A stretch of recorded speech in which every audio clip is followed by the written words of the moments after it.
에스라와 함께 포로에서 올라온 백성들이 예루살렘에서 잠시 동안 기쁨을 누렸습니다. 그런데 또 문제가 생기게 되었습니다. 이스라엘의 지도자들이 우상 숭배의 자리에 앞서게 되었습니다. 이방 여인들을 아내로 삼아 그 여인들이 가져온 신들을 섬기는 일에 앞장을 섬으로 인하여 하나님의 은혜를 저버리는, 즉 하나님의 계명을 지키지 않는 일을 하게 되었습니다. 이 소식을 들은 에스라는 속옷과 겉옷을 찢고 머리털과 수염을 뜯으며 여호와 하나님 앞에서 회개의 기도를 하게 됩니다. 오늘 이 말씀을 통해서 우리가 확인하고자 하는 것이 무엇이냐 하면, 에스라는 죄가 없지만 백성들의 죄를 위하여 하나님께 중보 기도를 하였다라는 것을 기억하시고, 하나님과 죄인들 사이에 중보자가 필요함을 깨달음으로 인하여 우리에게 예수 그리스도가 오셨음을 확인할 수 있게 됩니다. 하나님 앞에 나아가는데 죄 있는 자는 나갈 수가 없어요. 그래서 중보자를 통하여 죄 사함을 받게 하여 주시고, 또 중보자를 통하여 기도하게 하시고, 중보자를 통하여 예배를 드리게 됨을 확인하셔야 됩니다. 그 일을 감당하시기 위하여 이 땅에 오신 분이 예수 그리스도이십니다. 예수 그리스도는 죄가 없으신 분이십니다. 그가 십자가에 죽으신 이유가 고린도후서 5장 21절의 말씀을 보게 되면, 고린도후서 5장 21절입니다. 자, 찾으셨으면 같이 읽도록 하겠습니다.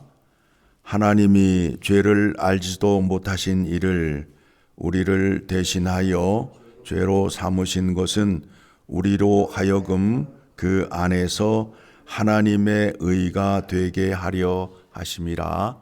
예수 그리스도를 통하여 죄인이 의인이 되게 하셔서 하나님의 말씀을 잘 지키는 자가 되어서 세상 앞에 하나님의 사람으로 내어놓아서 하나님의 살아계심과 하나님의 의로우심이 무언지를 알게 하기 위함이라는 겁니다.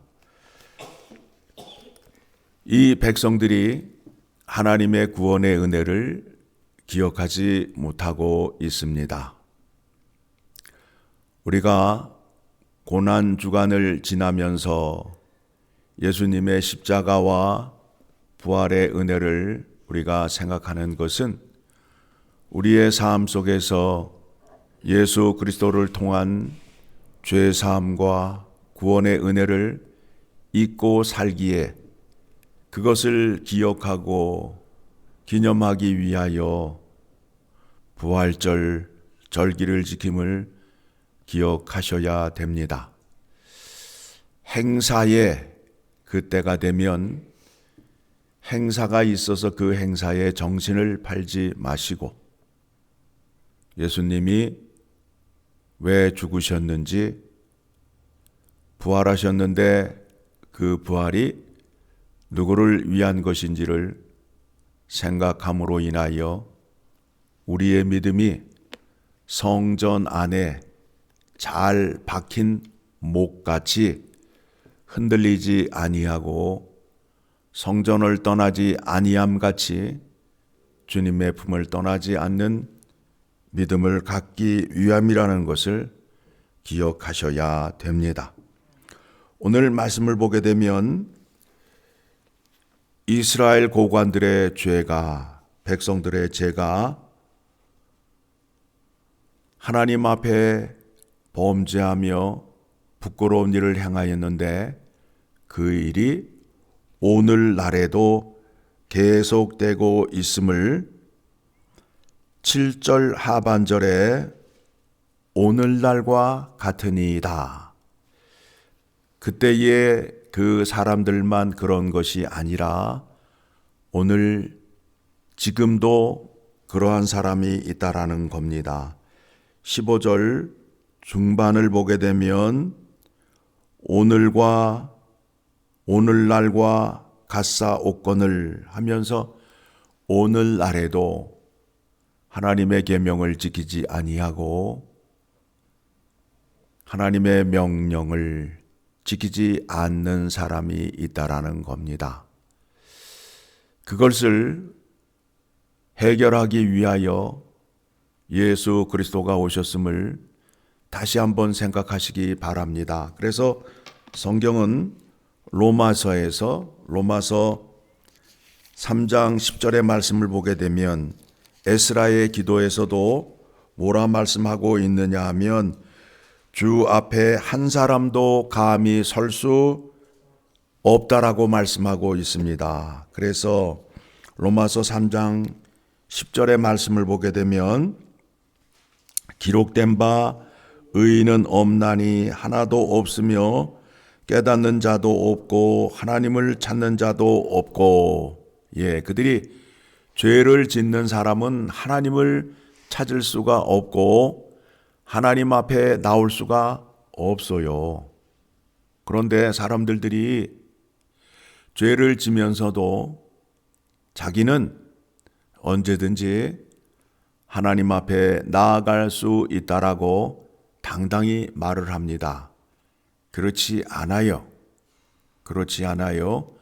예수 그리스도를 통해서 하나님 앞에 나아감으로 인하여 우리에게 예수 그리스도가 필요한 거예요.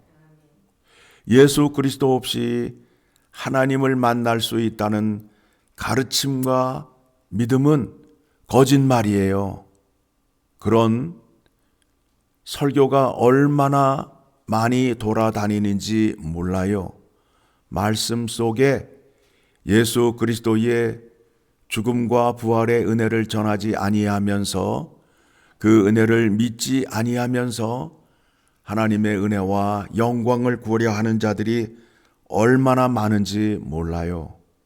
우리가 바른 믿음 갖기를 원합니다. 그래야 하나님 앞에 당당히 나아갈 수 있음을 기억하시기 바랍니다. 이스라엘 백성들이 무엇을 지키지 않았다고요? 주의 계명을 지키지 않았다고 말씀하고 있습니다. 오늘 본문 에스라서 9장 10절의 말씀을 보게 되면 우리 하나님이여 이렇게 하신 후에도 우리가 주의 계명을 저버려 싸우니 이제 무슨 말씀을 하오리까? 이 백성들이 포로에서 돌아와서 예루살렘 성전을 재건하고 하나님의 말씀을 지켜야 하는데 지키지 않았단 말입니다. 주의 계명을 지켜야, 말씀을 지켜야 하나님을 기쁘게 할 수 있음을 확인하여야 하며 우리가 믿음 생활하면서 무엇을 중요하게 생각하여야 하는지 생각해 보시기를 원합니다. 주님께서 말씀하시기를 제자들에게 너희가 거룩함을 지키기 위해서는 어떻게 하여야 되느냐 하면 진리의 말씀을 지켜야 하는데 진리의 말씀은 하나님의 말씀이다라고 말씀하고 있습니다. 자, 요한복음 17장 16절의 말씀을 보게 되면 자, 이스라엘 백성들이 여호수아를 앞세워서 들어갔던 그 가나안 땅이 어떤 땅이었느냐 하면 우상 숭배와 죄악이 가득 찬 땅이었어요. 그 땅이 그 땅이었어요. 그래서 그곳에 들어가서 그 우상 숭배와 죄악을 물리칠 때에 하나님의 말씀으로 물리쳤어요. 그런데 지금 그 땅이 이스라엘 백성들이 가나안 땅을 들어가기 전 그때의 상태가 되었다라는 거예요. 이스라엘 백성들의 삶이 오늘날에도 우리의 삶 가운데에 하나님의 말씀을 지키며 사는 사람을 찾기가 힘들잖아요. 그 속에서 우리가 어떻게 살아야 하느냐 하면 16절의 말씀 같이 읽습니다. 내가 세상에 속하지 아니한 같이 그들도 세상에 속하지 아니하였사옵나이다. 예수님이 이 땅에 오셨는데, 이 세상에 오셨는데 이 세상의 풍습과 관습을 따라 산 것이 아니라 하나님의 말씀을 지키며 사셨어요. 그렇게 살 수 있었던 것은 하나님의 말씀을 지켰기 때문에 그렇습니다. 그래서 그 제자들과 우리들을 위하여 기도하시는데 어떻게 기도하신다고요? 17절 그들을 진리로 거룩하게 하옵소서 아버지의 말씀을 진리니이다. 그러니까 여러분들이 무엇보다도 믿음 생활하시면서 가장 중요하게 생각하는 것이 무엇이냐 하면 말씀이에요.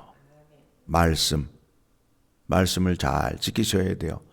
말씀을 지키지 않게 되면 우상 숭배 자리에 가게 되고, 계명을 지키지 않게 되면 하나님을 떠난 자의 삶이 되는 겁니다.